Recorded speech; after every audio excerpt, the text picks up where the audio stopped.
Fang Yuan. Tinju naga penggetar langit. Sampahmu ini. Tinju naga penggetar langit. Fang Yuan. Tinju naga penggetar langit tahap sempurna. Yuan GG. Jangan melakukan itu. Seru Xiao Yue merasa Fang Yuan hanya menyerahkan nyawanya saja pada Gubing. Namun, Xiao Long merasa Fang Yuan bukanlah menyerah, mungkin ia sebenarnya memang sanggup melawan Gubing, mengingat sikap tenang yang ia tunjukkan sebelumnya, walaupun pada akhirnya ia tampak ketakutan. Tenang saja Yue, sahut Fang Yuan kembali tersenyum. Aku akan menunjukkan kehebatan suami sampahmu ini. Fang Yuan melangkah ke tengah-tengah halaman kediaman klan Xiao, sedangkan anggota klan Xiao langsung menjauh memberikan ruang untuk mereka bertarung. Aku akan memberikanmu kesempatan menyerang lebih dulu. Ejek Gubing, karena Fang Yuan cuma ranah penempaan tubuh tahap Huang, serangannya itu cuma menggelitik saja bagi ranah Tianzun sepertinya. Apa kau yakin? Sahut Fang Yuan dengan seringai tipis di wajahnya. Iya, silahkan kau pilih di bagian mana yang akan kau serang. Gubing merentangkan tangannya dan menancapkan tombaknya ke tanah. Aku harap kau tidak menyesali keputusanmu ini, sahut Fang Yuan lagi sembari memasang kuda-kuda bela diri. Penatua Guya merasakan energi spiritual yang ada di udara menghilang seketika dan berkumpul di sekitar Fang Yuan. Gawat! Gubing cepat lawan dia dengan kekuatan penuhmu. Teriak Penatua Guya merasa ada sesuatu yang aneh, walaupun tidak terlihat seperti kekuatan besar. Namun, intuisinya mengatakan bahwa itu adalah serangan mematikan. Gu Heng melihat Penatua Guya panik, ia berencana untuk membantu Gubing, tetapi Penatua Guya melarangnya. Karena mereka telah terikat dengan sumpah hati iblis, di mana mulai sekarang mereka tidak bisa lagi menyentuh klan Xiao, kecuali Gubing memenangkan pertarungan itu. Tinju naga penggetar langit tahap sempurna. Fang Yuan melayangkan tinjunya yang membentuk siluet naga, sedangkan Gubing segera meraih tombaknya, tetapi sudah terlambat, karena Fang Yuan telah meninju dadanya, hingga Gubing yang merupakan ranah Tianzun terlempar puluhan tombak, berhenti setelah menabrak dinding gerbang kediaman klan Xiao. Senior Bing! Teriak Gu Heng, menghampirinya, hendak memberikan pil penyembuhan, tetapi sudah terlambat. Gubing telah tewas dengan dadanya hancur oleh tinjuan Fang Yuan. Tidak kek. Gu Heng menangis histeris, dan menatap Fang Yuan dengan tatapan penuh kebencian. Redam amarahmu Tuan Muda Heng.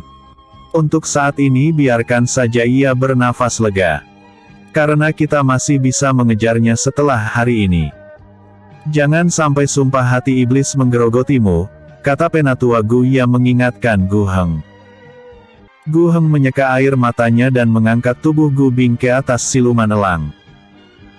Mereka kemudian pergi meninggalkan kediaman klan Xiao tanpa mengatakan apa-apa, kecuali kekecewaan dan rasa malu.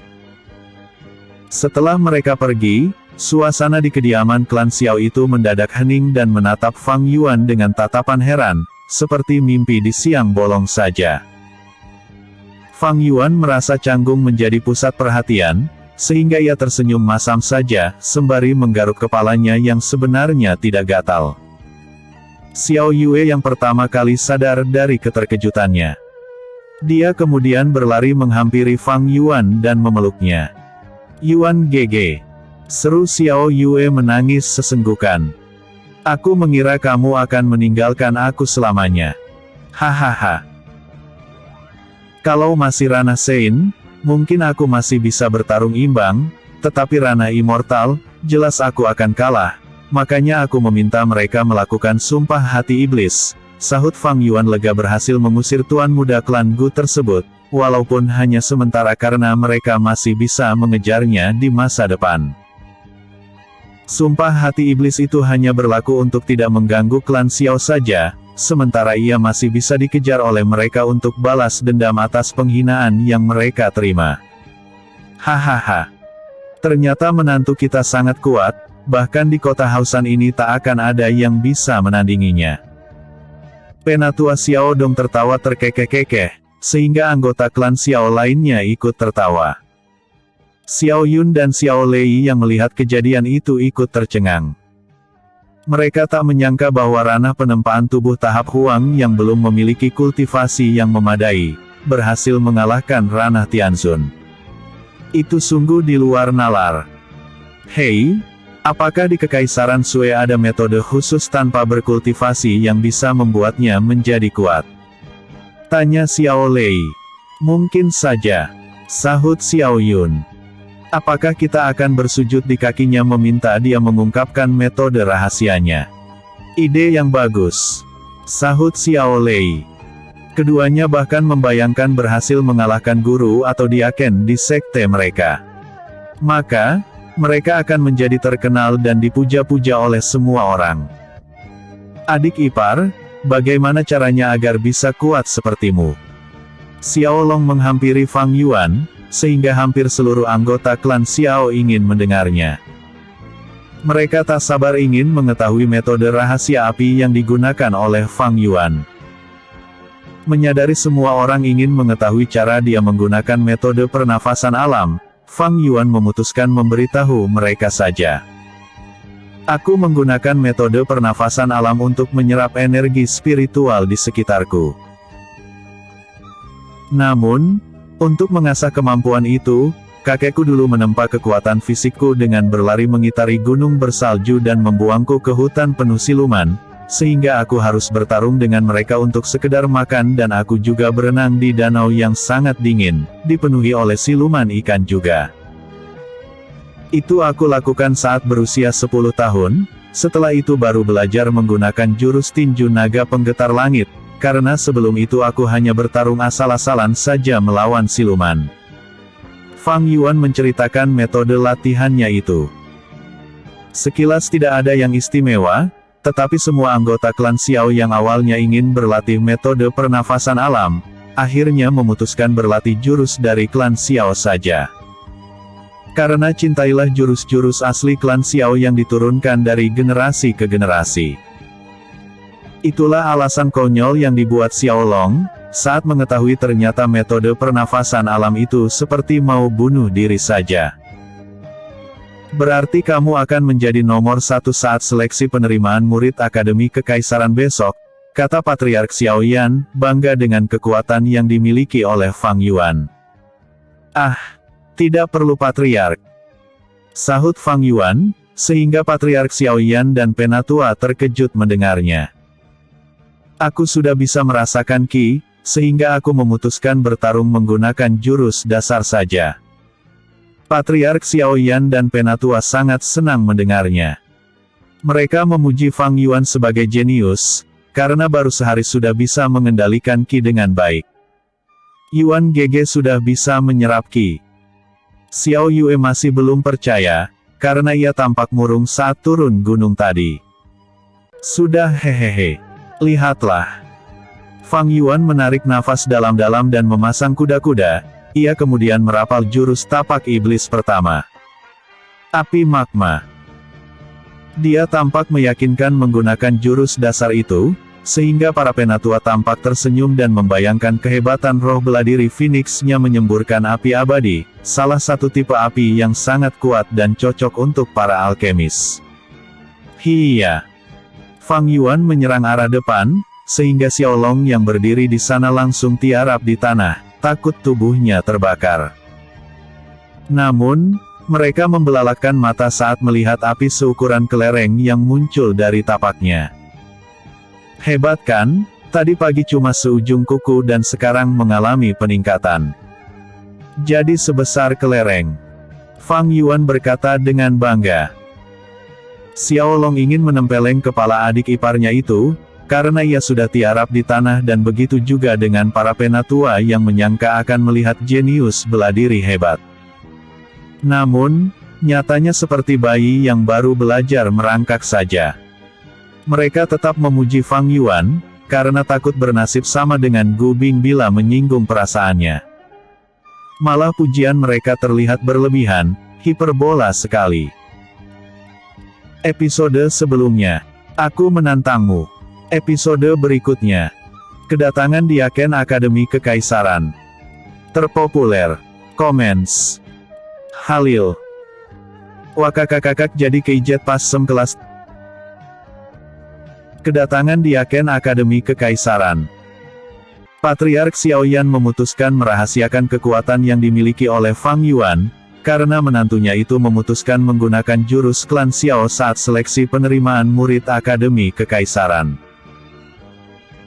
Dia juga tak ingin klan lain di kota Hausan ketakutan saat mengetahui Fang Yuan bisa menghancurkan mereka dan menyewa pembunuh bayaran untuk melenyapkannya atau Patriark klan Guan meminta bantuan Pangeran Ketujuh membantu mereka menyingkirkannya. Untuk sementara mereka harus menahan diri membanggakan kekuatan yang dimiliki oleh Fang Yuan, hingga tingkat kultivasinya tinggi atau menjadi alkemis. Malamnya, Fang Yuan memutuskan tidak tidur. Dia kembali melakukan kultivasi dan menelan pil penempaan tubuh pemberian Patriark Xiaoyan. Setelah berhasil mengatasi dantiannya yang cacat, kini motivasi Fang Yuan bukan lagi hidup tenang dan olahraga malam setiap hari. Dia kini terobsesi menjadi seniman bela diri terkuat dan menjelajahi dunia, karena ia telah melihat pemandangan dunia yang sangat luas dari atas kapal terbang Asosiasi Sangren. Kota Hausan yang kecil ini hanyalah batu loncatan saja, klan Xiao cuma alat untuk memuluskan langkah tersebut. Ayam jantan pun berkokok dan matahari segera terbit. Dia membuka matanya dan melihat sekilas wajah Xiao Yue yang masih terlelap tidur dalam balutan selimut tebalnya. Di masa depan bisa saja mereka memilih jalan yang berbeda, bila ia meninggalkan kekaisaran Wei ini dan ia tak perlu khawatir karena Xiao Yue saat itu pasti telah menjadi kultivator hebat, tak akan sulit baginya mendapatkan suami dari keluarga terpandang atau klan besar. Lagu pula pernikahan mereka bukan berlandaskan rasa cinta, tetapi simbiosis mutualisme. Dia memberikan sumber daya berharga untuk Xiao Yue dan klan Xiao menampungnya, tak lebih dari itu. Fang Yuan meregangkan otot-ototnya dan keluar dari kamar Xiao Yue. Dia menuju halaman belakang kediaman klan Xiao dan berlari 10 putaran mengelilingi bukit. Xiao Yue terbangun dan memandangi punggung Fang Yuan. Senyum tipis terpancar dari wajahnya, ia tak menyangka Fang Yuan bertaruh nyawa demi dirinya, padahal awalnya ia menduga Fang Yuan menikah dengannya hanya untuk menikmati tubuhnya saja. Namun, sekarang pemikiran itu ia tepis. Yuan GG. Tetaplah di sisiku selamanya, gumam Xiao Yue. Murid-murid klan Xiao bila disuruh berlari mengitari bukit belakang kediaman klan Xiao mungkin mereka hanya mampu berlari setengah putaran saja, sedangkan Fang Yuan hanya butuh 1 batang dupa saja. Keringatnya hanya keluar sedikit dan nafasnya pun biasa saja, tidak tersengal-sengal seperti kebanyakan orang yang habis olahraga. Hari ini seleksi penerimaan murid Akademi Kekaisaran, aku tak pernah segugup ini. Apakah aku harus menunjukkan kekuatan asliku saja agar diterima? Fang Yuan berjalan kembali ke kamar Xiao Yue sembari melamun. Bumem. Ah. Xiao Yue memegang keningnya yang terbentur dagu Fang Yuan. Yuan GG. Ah. Maaf Yue. Apakah sakit? Fang Yuan mengelus kening Xiao Yue yang memasang wajah cemberut, tetapi justru malah terlihat menggemaskan di mata Fang Yuan. Dia berpikir mengajak Xiao Yue melanjutkan ronde kedua, tetapi tidak jadi karena kasihan, Xiao Yue sudah mandi dan mengenakan jubah klan Xiao untuk mengikuti seleksi penerimaan murid Akademi Kekaisaran. Tak apa, kenapa Yuan GG melamun? Intuisi Xiao Yue mengatakan kalau Fang Yuan sedang memikirkan sesuatu hingga membuatnya gelisah. Aku cuma memikirkan, mungkin aku tidak akan diterima di Akademi Kekaisaran. Karena aku belum bisa mengontrol roh bela diriku sepenuhnya, sahut Fang Yuan. Xiao Yue tertawa terkekeh-kekeh, ternyata hanya itu yang membuat orang yang bisa mengalahkan ranah Tianzun itu gelisah. Fang Yuan mengerutkan keningnya, Apa kamu senang suamimu tidak lolos ke Akademi Kekaisaran, sehingga menertawaiku? Fang Yuan cemberut. Bukan GG. Aku merasa lucu saja, orang sekuat GG gelisah tidak diterima di Akademi Kekaisaran, sahut Xiao Yue. Tapi tak perlu khawatir, klan Xiao memiliki tiket emas yang bisa membuat GG otomatis menjadi murid Akademi Kekaisaran. Tiket emas itu adalah peninggalan leluhur klan Xiao, dia mendapatkan hadiah itu karena membantu Kekaisaran Wei melawan invasi musuh. Wajah Fang Yuan kembali tersenyum dan langsung memeluk Xiao Yue saking senangnya. Berarti ia tak perlu lagi menunjukkan kekuatan fisiknya yang di luar nalar itu. Yuan GG. Kau berkeringat, aku sudah mandi. Keluh Xiao Yue mendorong tubuh Fang Yuan yang langsung tertawa terkekeh-kekeh sambil masuk ke dalam kamar. Siluman elang yang setara dengan ranah alam utusan dewa mengelilingi langit kota Hausan. Diaken wanita dengan hanfu merah ditunjuk oleh Kepala Akademi Kekaisaran sebagai penanggung jawab penyeleksian calon murid di kota Hausan. Wajahnya masam, karena ditunjuk ke kota kecil yang sangat jauh dari ibu kota Kekaisaran Wei itu. Namun, ia tak bisa membantah perintah Kepala Akademi Kekaisaran, sehingga dengan terpaksa menyetujuinya. Padahal tahun sebelumnya ia ditunjuk ke kota besar dan membawa 2 murid jenius, sehingga ia mendapatkan poin prestasi yang sedikit lagi akan mencapai ambang batas untuk menjadi guru pelataran luar. Di Akademi Kekaisaran, bukan hanya murid-murid saja yang perlu mengumpulkan poin prestasi, tetapi diaken dan guru juga perlu mengumpulkan poin prestasi untuk ditukarkan menaikkan status mereka di Akademi Kekaisaran. Adapun tingkatan status di Akademi Kekaisaran adalah murid luar, tingkat kultivasi ranah penempaan tubuh tahap Xuan dan ranah penempaan tubuh tahap Di. Murid dalam, tingkat kultivasi ranah penempaan tubuh tahap Tian. Murid senior, murid yang telah menembus ranah alam langit dan hanya fokus berkultivasi serta melaksanakan misi dari Akademi Kekaisaran serta tidak perlu ada guru atau diaken pembimbing. Diaken, murid senior yang telah mencapai minimal ranah Tianzun untuk membantu para guru mendidik murid luar atau murid dalam. Namun, bagi yang tak mau akan diberikan pilihan kembali ke klan masing-masing. Guru pelataran luar, minimal mencapai ranah Sein. Guru pelataran dalam, minimal mencapai ranah immortal. Sesepuh Akademi Kekaisaran, ranah Chaos Ancient God. Kepala Akademi Kekaisaran, ranah Chaos Ancient God, sesepuh terkuat. Hanya ada satu kepala Akademi Kekaisaran yang mencapai ranah Absolute God, yaitu pendiri Akademi Kekaisaran yang juga Kaisar Kekaisaran Wei pertama. Siluman elang yang ditunggangi oleh diaken Akademi Kekaisaran itu mendarat di halaman kediaman wali kota Hausan dan ia terkejut ada banyak tetua dari sekte besar juga yang telah hadir di sana. Padahal informasi dari Akademi Kekaisaran, hanya sekte kecil dan menengah saja yang datang ke kota Hausan setiap tahunnya. Namun, kenapa tahun ini berbeda? Diaken tersebut bertanya-tanya dalam pikirannya, apakah ada murid jenius yang telah muncul di kota kecil ini? Diaken tersebut tersenyum, kultivasinya sudah mencapai ranah Sein, tetapi belum memiliki cukup poin prestasi untuk menjadi guru pelataran luar. Dia sebenarnya termasuk murid jenius yang berkultivasi sangat cepat, di usia 32 tahun ia sudah menjadi diaken.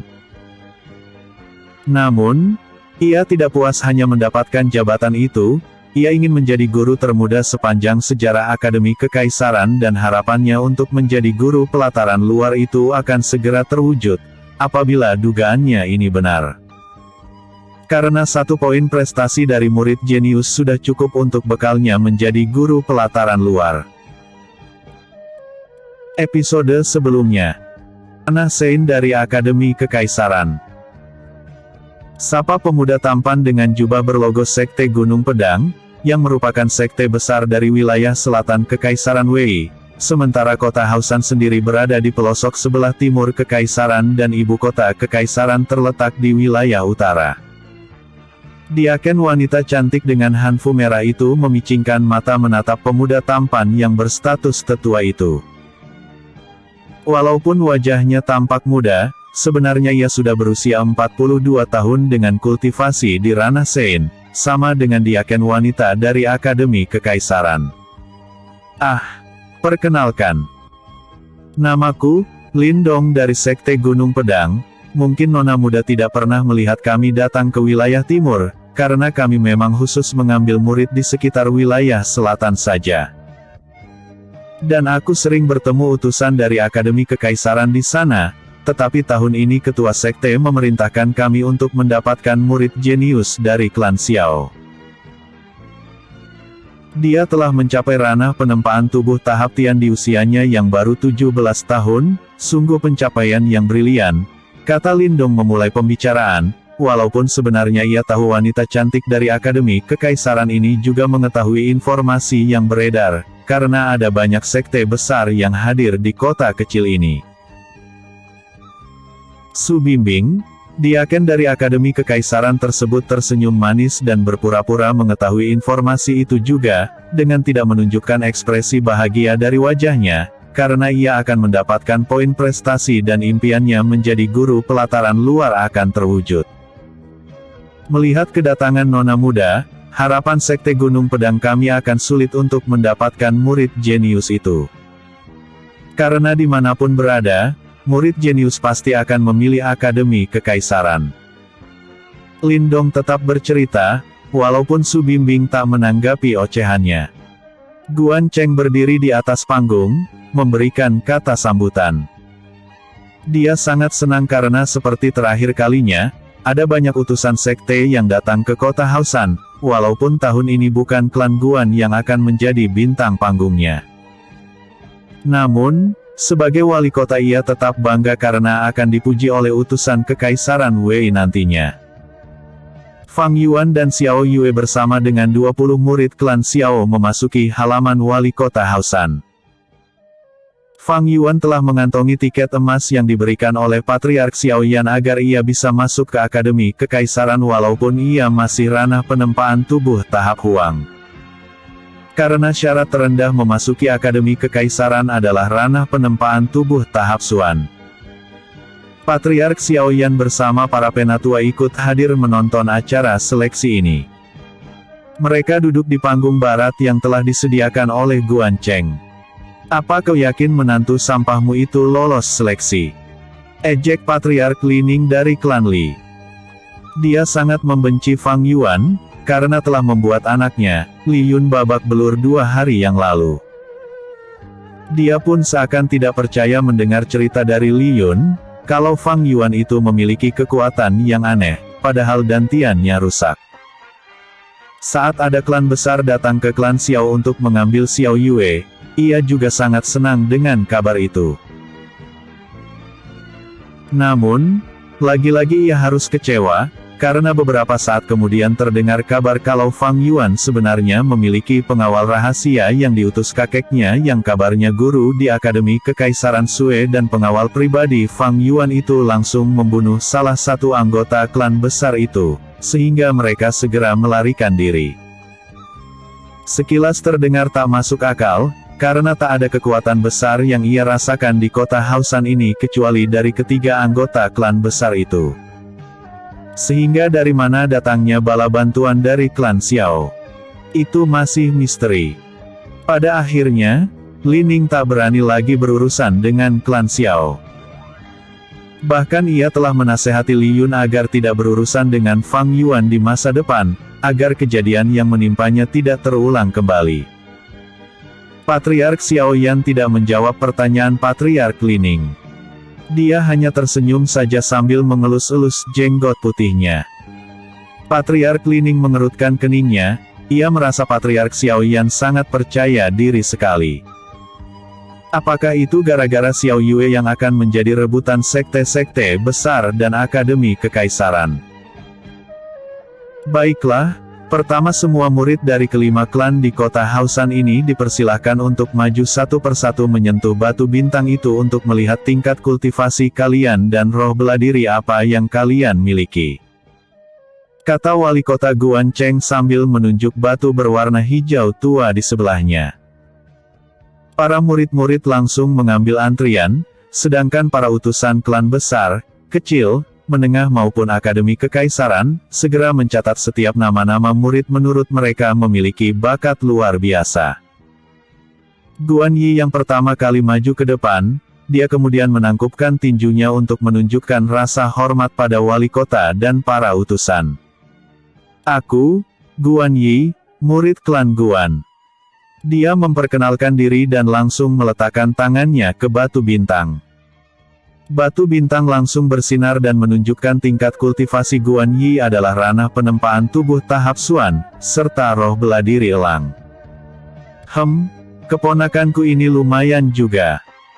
Walaupun kultivasinya tidak tinggi, tetapi roh bela dirinya termasuk langka dan kuat, gumam wali kota Guancheng. Selanjutnya, katanya lagi. Guan Yi cukup kecewa, karena tak ada di antara para utusan yang memuji bakatnya dan bertekad akan meraih 10 besar saat duel kompetisi tahunan murid terbaik kota Hausan nanti. Selanjutnya yang maju adalah murid dari klan Xiao. Dia memiliki roh bela diri harimau dengan kultivasi ranah penempaan tubuh tahap Xuan. Hampir setengah murid-murid yang berkumpul di halaman kediaman wali kota Hausan itu telah melakukan pengecekan roh bela diri di batu bintang, hingga tiba giliran Xiao Yue yang maju ke atas panggung. Patriark Xiao Yan tersenyum lebar, sedangkan patriark klan lainnya tampak berwajah masam, karena tahun ini tingkat kultivasi murid-murid klan mereka cukup mengecewakan, sedangkan klan Xiao malah memunculkan jenius yang menjadi rebutan sekte-sekte besar dan akademi kekaisaran. Su Bimbing yang mulai jenuh dan beberapa kali menguap karena mengantuk melihat bakat-bakat yang sangat standar dari murid-murid kota Hausan ini, kembali bersemangat saat melihat Xiao Yue. Ranah penempaan tubuh tahap Tian. Gumam Su Bimbing dengan mata berbinar-binar. Dia kemudian terbang ke arah Xiao Yue. Kamu tak perlu lagi ikut seleksi. Aku, Diaken Su Bimbing, mewakili Akademi Kekaisaran secara khusus menerimamu sebagai murid dalam Akademi Kekaisaran. Tanpa perlu diukur dengan batu bintang, ia sudah tahu apa tingkat kultivasi Xiao Yue. Sedangkan untuk roh bela dirinya, Su Bimbing sengaja tidak bertanya sekarang, agar sekte-sekte lain tidak mengetahuinya. Ini biasa mereka lakukan saat menemukan murid yang berbakat tinggi. Xiao Yue langsung meneteskan air mata bahagia, karena ia belum memperkenalkan diri sudah diangkat menjadi murid dalam Akademi Kekaisaran, yang berarti ia telah menjadi juara secara otomatis dalam kompetisi tahunan murid-murid kota Hausan ini. Xiao Yue menangkupkan tinjunya dan menundukkan wajahnya sembari berkata, "Aku, Xiao Yue dari klan Xiao, mengucapkan terima kasih pada Diaken Su Bimbing. Rahasiakan jenis roh bela dirimu dari orang-orang yang tidak kau kenal." Su Bimbing tersenyum dan kembali ke tempat duduknya. Xiao Yue ingin menjawab, tetapi Su Bimbing telah terbang lagi ke tempat duduknya. Sehingga ia kembali menghampiri Fang Yuan yang belum mendapatkan giliran untuk menguji kultivasi dan roh bela dirinya.